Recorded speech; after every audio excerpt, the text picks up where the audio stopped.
long, long time, Micah's Eagle Ceremony. This is a special night for Micah, for his family, and for all the members of Troop 78. For you don't do something like this in a vacuum. You're part of a team, part of a troop, part of a family. So it is really a night of celebration for not just Micah, but for all of you.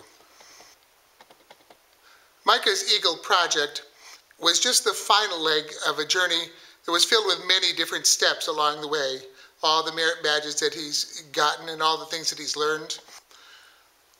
Tonight I'm going to take you back to some of those places that are significant relating to our local history and also to Micah's Eagle project. Let's begin. Okay, we're standing here on the Upper Lake Road, and this is where you go to the Abraham Covert Farm Cemetery. The cemetery is up here in this field in a little clump of trees, and there is no road to get there. You have to go up this lane right here as far as you can to the end of the lane, and if you're lucky, you can turn left and follow a little farther into the field, but most likely you just go up the path and then you have to walk the rest of the way. This is a very important cemetery because many of the earliest settlers of Ovid, which I want to emphasize too, is Ovid and Lodi were one place at that time. Many of the earliest settlers of this area are in the cemetery. Micah and I first spoke about this cemetery on the afternoon of Saturday, August 29th in 2009. Micah sat in my living room and he talked about three things. We talked about his favorite subject in school, which was history. We talked about what he wanted to do when he got out of high school. That was join the Marines.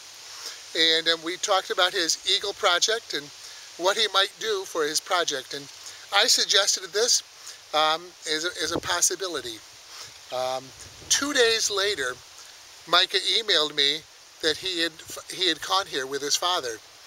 Later that afternoon, he emailed me a list of the things that he wanted to do with the cemetery, and he came up the following day with the cost of what he thought it would cost, and it was quite impressive to see his mind ticking away and seeing his thought process as he planned out this project.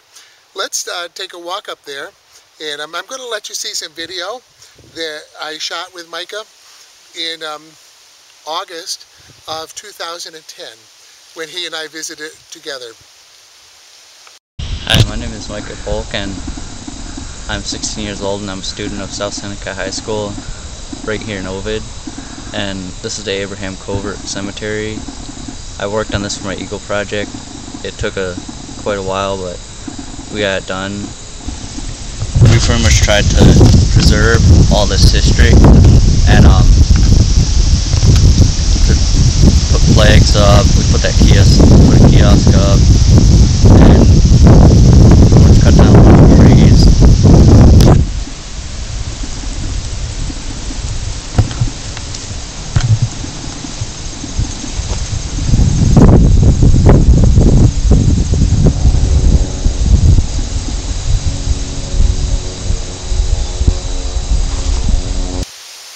Well, we're here, and I'm really quite pleased because it doesn't look bad at all. The first day that I came here was on Sunday afternoon, August 16th, 2010. Micah brought me here. I didn't know what to expect, and I wasn't sure what I was looking at, and so I asked Micah to show me around, tell me about what he had done. To get here, to get up to the cemetery, we had to park all the way down on that field, and it was about a quarter of a mile walk up. We had to carry the supplies some of the times, and then a few times we were able to park right over there before all that grew up, and we could just easily take out the stuff. And as you can see, there's 3 pine trees right here that mark the cemetery. That's where it got its nickname, Cemetery in the Pines. And while we were doing the project, we laid down grass seed and hay to kind of knock down the weeds a little and get grass to grow. and yeah, it was pretty hard, but we got through it.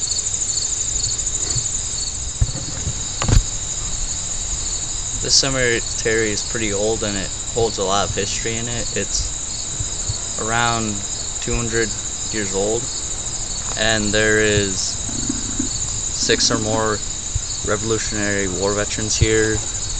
There's over 90 gravestones here, and some of them are pretty bad condition, but they're still here. So it's actually really pretty cool once you think about all the history that's being remembered by preserving cemeteries like this. The wind is blowing right now, and obviously that recording in an outdoor environment like this, it isn't a perfect place. When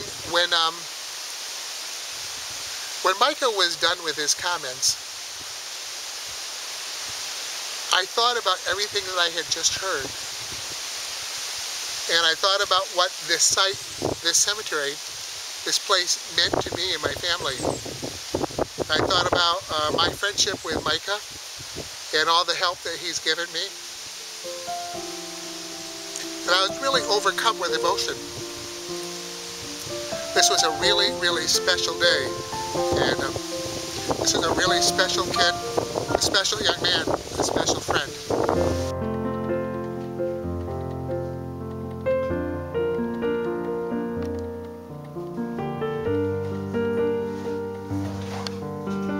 Hi. Looking through the Abraham Covert house, and we're still just a couple hundred yards from the cemetery. And this house was built sometime after 1783. Some really neat things happened in this house that Micah and I spoke about that first day. And Abraham Covert actually held the first town meeting and church service of the village of Ovid in the house which used to be his house right up there, which is now an Eastman house, which is significant because the Eastmans actually have relatives who were buried in the cemetery.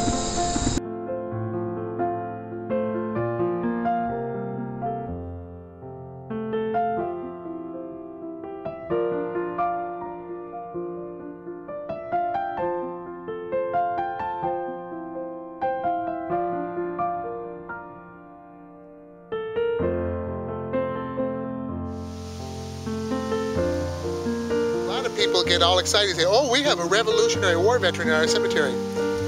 Well, that's great, but Ovid, in this cemetery alone, has 6 of them. It's pretty awesome.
Wow, I am so impressed. You really, really have done a great job, because it's just wonderful. The brush hasn't grown up that much, and it looks wonderful. You did a really good job. Thank you, Micah.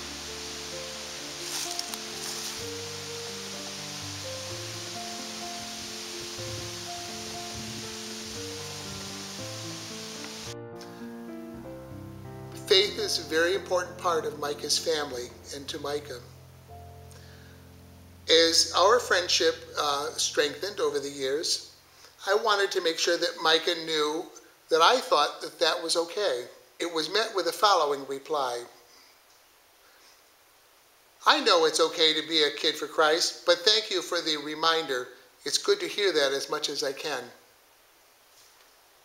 I noticed early on that Micah had a way of taking a bad situation and finding some good in it.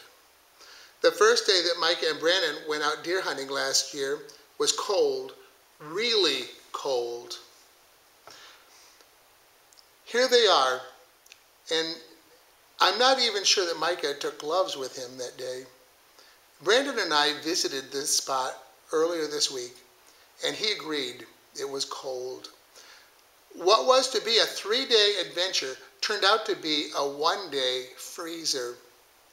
When Micah sent me the pictures, there was a beautiful picture of a sunrise. Here it is. Micah wrote, "I hope you enjoyed the sunrise photo. It was just so beautiful, and it reminded me of how great God's creation is." Micah does not hesitate to ask me for prayer. Duty to country.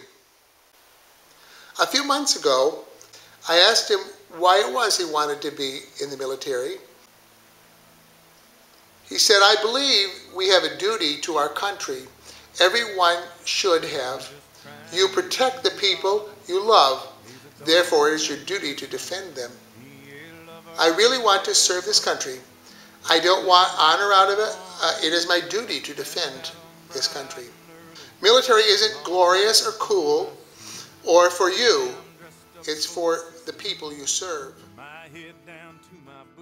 Micah has helped me also for the last 6 months by writing notes to some of the soldiers to whom I write to, and he's helped me pack some of their care packages. All of the soldiers in their letters to me have responded and said thank you to Micah, that they got his letter or they appreciate the note that he sent them. I just received a note from Jason Allaire, a U.S. Air Force senior dog handler, who is literally at this very moment on his way back from Afghanistan to his home base, McGuire Air Force Base in New Jersey. Jason wrote the following comments, which he asked me to share with you tonight. "What Micah has done has been an amazing and selfless thing, thinking about the troops overseas that he doesn't even know. It's because of people like him that makes the world a better place. In my opinion, anyone who helps and supports the troops overseas is great. It's always nice to know somebody is thinking about you." This is the end of part 1. There is still more to come. Please continue on to part 2. Michael Polk's Eagle Ceremony remarks.